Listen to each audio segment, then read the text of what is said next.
Maagang na dog show ng netizens ang guest host ng unang hirit na si Baus Rufo dahil nakalimutan niya ang mga kapuso. Huling hirit na rin kaya niya yon? Pusuan na yan sa report ni Mariz Umali. Diba? Kaya naman mga kapamilya, Unang hirit na kay ganda ba ito? hello po mga kapuso. O huling hirit na ito ng special guest host ng pambansang morning show kaninang umaga, si Baus Rufo.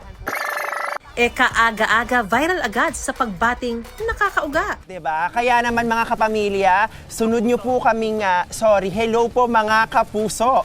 Yes, I love it. It's my first time. It's live TV. Di ang isa sa celebrity peeps ng The People Have Spoken at host ng Dog Show Divas, dinog show na rin ng madla at kabado. Malala. Baka nga magka-memo agad on day 1. What's up mga kapuso? Kapuso! Hello kapuso! Hi kapuso! Oh my God kapuso, kamusta ka? Super love niya mga kapuso, willing to work overtime pa nga for free at nagpasalamat sa UH Barkada.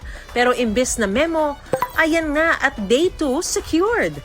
Muling naimbitahan as guest host sa pa-birthday sorpresa bukas si Baus. Nabuhayan tuloy siya ng loob at nagpasalamat kay Lord. Alam mo kapuso, okay ako ngayon. You know, as a kapuso, kapuso! May gentle reminder din siya sa sarili. Ladies and gentlemen, let's welcome Mr. Baus Rufo! Mariz Umali, GMA News.